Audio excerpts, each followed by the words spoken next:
for a limited time, $1 gets you full access to all the automotive industry news and content CBTnews.com has to offer. CBT News. Subscribe today.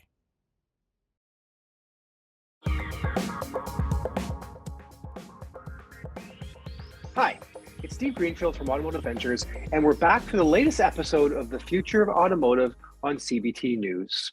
Welcome to the show, and I'm glad you could join us. We had a couple of interesting items pop up in this week's news cycle that are worth noting, as they have significance to the big automotive industry trends that we're tracking and that auto dealers should be paying attention to. So let's dive right in.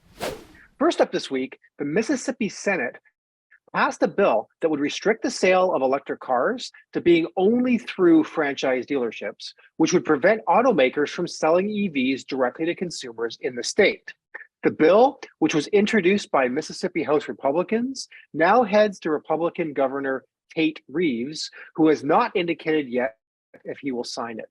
The bill sparked debate amongst Republican lawmakers on the Mississippi Senate floor before passage. Opponents said sales regulations and restrictions would interfere with the new car market, possibly stopping automakers from bringing new jobs to the state, while supporters of the measure said it would ensure all automakers play by the same rules. This bill is different from the one recently introduced in the Wyoming legislature, which aims to encourage the 100% ban of EV sales entirely in that state by 2035.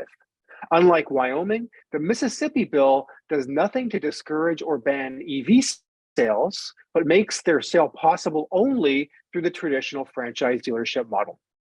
We'll be watching closely to see if the bill is signed into law. Next up this week, we got some insight as to how vehicles might be produced in anticipation of selling features as monthly subscription fees. In the past, automakers didn't install features they couldn't charge for. In fact, quite the contrary. There's been an almost maniacal focus to reduce the cost of production and grind the suppliers. But we're entering a new era where OEMs envision a world where a significant proportion of their revenue and almost all of their profit will come from the unbundling of vehicle features into monthly subscriptions that consumers will pay for. Automakers are thinking about how vehicles can generate revenue long after they leave the vehicle showroom. This means we may see more uniformity of production, with vehicles being produced with expensive features that aren't paid for and activated during the initial car sale. While it will simplify the manufacturing process to build each vehicle with the same set of parts, it costs money to install the buttons and switches, knobs, and sensors, and the computers and wiring for optional or non-functioning equipment that may or may not get monetized over the lifetime ownership of that vehicle. This week, we got a glimpse into what that future might look like. Volvo Cars' new EX90 model is a good example of how automakers are building capability into vehicles that they might someday be able to monetize. Every EX90 built will come standard with LiDAR, even though the software that will enable it to work for autonomous driving won't be ready when the 3-row electric crossover arrives late this year. And the cost of adding this additional software isn't trivial. The EX90, for example, will come standard with 16 ultrasonic sensors, 8 cameras, 5 radars, and the roof-mounted LiDAR. I expect a lot of tension in the future as automakers figure out how to configure cars with the goal of maximizing revenue not at the time of purchase, but over the lifetime of the vehicle. So there you have it. The news cycle continues to deliver noteworthy items that may have a material impact on auto dealers. This continues to shape up to be a very important year that will influence the future of automotive for years to come. So with that, let's transition to our companies to watch. Each week, we highlight interesting companies in the automotive technology space to keep an eye on. If you happen to read my monthly industry intel report, which you can subscribe to for free, I showcase a few companies each month. And we take the opportunity here on this segment to share some of those companies each week with you. Today, we have 2 companies to watch: Streamline Auto Solutions and Repurpose Energy. Our first company to watch this week is Streamline Auto Solutions. Streamline bridges the gap between dealers, customers, and lenders. Their innovative solution aligns dealer inventory with lending criteria to maximize consumer selection and lender programs. Streamline helps manage expectations throughout the entire sales process. The reason that I love Streamline is that here's yet another software solution that was born out of a dealer group, in this case, West Her Automotive up in New York. After building the solution for the group, they decided every dealer in the country should have access to Streamline. Since then, they've proven that dealers of any size have measurable success using the Streamline tool.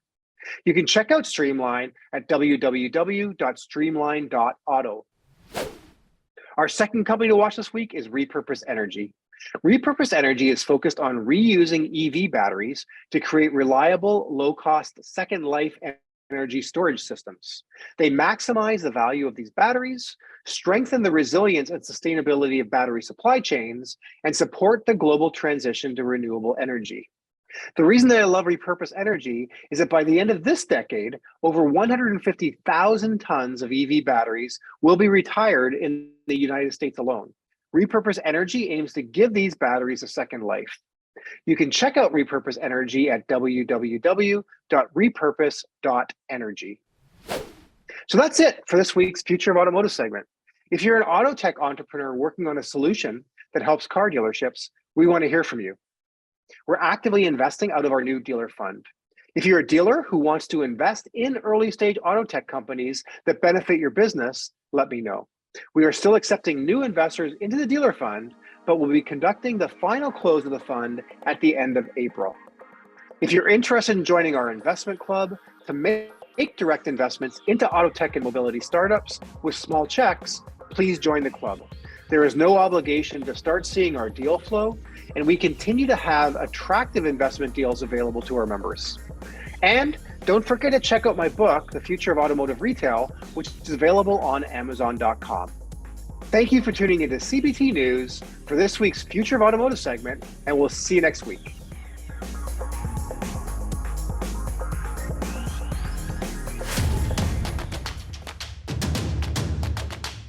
Join the #1 most watched newscast in the automotive industry.